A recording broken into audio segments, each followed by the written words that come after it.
ici à la Jeune Chambre économique.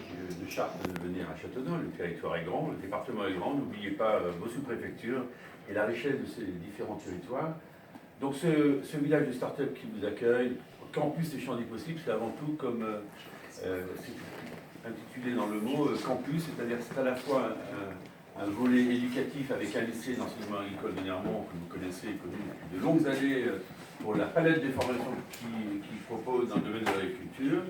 Et puis dans la ville, lorsqu'il y a une opportunité, il faut souvent la saisir. Et on l'a saisie lorsque la coopérative accélérée est partie, des locaux devenaient disponibles, le lycée a des besoins de développement. Nous voulions autour de l'agriculture être en capacité de créer quelque chose d'un peu innovant dans le sud du département, au cœur de la Beauce, parce que vous êtes naturellement au cœur de la Beauce, et assez rapidement, on a convenu de monter justement un campus s'articulant sur le volet éducatif, un village de start-up, un incubateur, et on a bénéficié du soutien du cadre agricole qui souhaitait installer des villages, donc tout un village agréé by CA, et donc avec le soutien des collectivités, de partenaires. Eh bien, ce village est né, il aura 3 ans au mois d'octobre prochain. Ici, une petite équipe, mais qui est dynamique, celle qui est là, Aurélie qui est là, Émilie qui est là, qui les accompagne au quotidien. Au quotidien, je dis bien qu'en fait, on accueille. Vous avez une idée, il y a des hackathons. Comment cette idée, on peut faire en sorte qu'elle puisse naturellement se concrétiser. Et c'est là où on déploie toute une batterie de soutien, que ce soit à la constitution d'une société, au marketing, au merchandising, des soutiens juridiques, enfin bref, avec des financements naturellement à la clé, et qui leur permettent de passer de cette idée à la concrétisation. Et donc, à l'heure où je vous parle, il y a à peu près 11 startups qui sont là, et d'ailleurs un nouveau comité de sélection qui arrive. Beaucoup d'événements qui émaillent toute l'année, grosso modo, 10 et 15 événements, je ne vais pas tous les détailler, mais venez lors de ces événements et vous découvrirez la palette des actions proposées. On se veut aussi un lieu qui est ouvert sur l'innovation, donc je suis ravi d'accueillir quelqu'un ce matin qui a marqué par son parcours professionnel dans ce département une capacité innovante hors pair.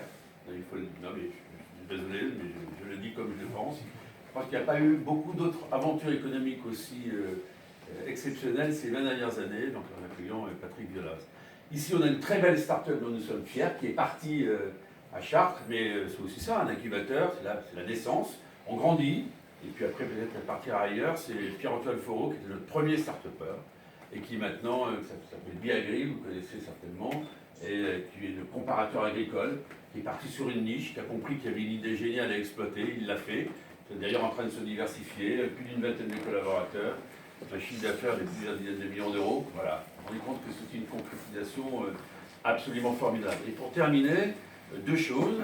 Le volet formation, je le disais, parce que moi, je pense que le cœur du sujet, c'est le problème de la formation. C'est pas comme des amis comme Roger Robert qui diront le contraire. Donc on est assez fiers d'avoir été à l'origine de la création de 2 BTS en alternance. Un sur agriculture et numérique, et donc qui est fait naturellement, vous l'avez compris, en liaison avec le lycée et avec des entreprises partenaires.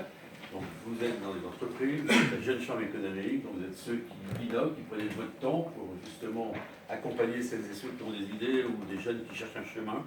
Ici on les accueillera. Et plus récemment, ça date il y a 1 mois, un BTS semences, mais également en alternance. Et on a la chance d'avoir 5 entreprises qu'on dit banco, les 5 entreprises du territoire. Et vous voyez, sur les semences, la France c'est quand même le 2e pays européen. Et pour autant, on cherche des bras. Donc il y a quand même une petite difficulté. Les semences, c'est plutôt à Châteaudun, me semble-t-il, qu'au cœur de la ville d'Orléans, il faut s'en occuper. Enfin, une autre petite fierté, c'est que nous sommes un petit nain qui peut déranger par moments, c'est normal, parce qu'on se dit comment se fait-il que ce ne soit pas dans une grande métropole, qu'on soit capable d'accompagner un village de start-up. Écoutez, ici, on a voulu renverser un peu la table, ça marche. C'est évidemment un travail de tous les instants. Il y a Chartres, Orléans, il y a même surtout Tours qui avait créé un incubateur, vous vous en souvenez peut-être, c'était toute Sirène Hurlante en 2016. Et puis quand on regarde l'incubateur 2 ans après, on se dit qu'on n'a pas à rougir. Enfin, un événement pour dire que nous ne sommes pas isolés, puisqu'on travaille avec VG Police, le pôle de compétitivité sur le Pays de Loire, avec AgriTech Valley, qui est basé sur l'agglomération orléanaise, et ça nous permet chaque année d'accueillir un événement de dimension nationale, voire internationale. Enfin, dernière chose, je tenais à vous dire, on essaie d'avoir un rendez-vous économique de bon niveau chaque année. L'année dernière, c'était le patron de la Banque Centrale Européenne, le seul Français qui est venu ici même. Et vous voyez, on a voulu aussi travailler avec les lycéens, Frédéric Clément qui couvre l'écho avait suivi cette journée et se souvient que je pense que c'était un moment extraordinaire pour la jeunesse de se confronter à l'économie. Et cette année, c'est qu'on parle beaucoup des territoires. Il sera le patron de la Banque des Territoires qui va venir ici. Donc j'imagine que pour accompagner tous vos projets, vous serez naturellement les bienvenus sur chacun de nos événements. Enfin, un bravo particulier à tous ceux qui, à la Jeune Chambre, s'impliquent. Il y a fort longtemps que j'étais un peu plus jeune, je ne m'occupais pas de Jeune Chambre, mais le club des développeurs d'entreprise, vous voyez, c'était il y a une trentaine d'années, enfin, pas trop me rajeunir, mais c'est ça. Et donc, je crois à la mise en réseau, parce qu'il n'y a que ça qui marche. La mise en réseau, c'est la base de tout, et donc, vraiment, je tiens à vous remercier pour cette belle initiative et d'avoir invité quelqu'un qui, une fois de plus, relève un défi absolument fou. Et pour bien connaître le défi du zoo de Beauval, pour connaître un peu la famille du zoo de Beauval depuis une dizaine d'années, je suis persuadé que ce que vous allez faire dans les tout prochains mois et toutes prochaines années va être la révélation aurelienne. Donc chapeau à ceux qui entreprennent, qui innovent, qui prennent des risques. Ils ne sont pas nombreux, donc lorsqu'il y en a, soulignons-le. Merci.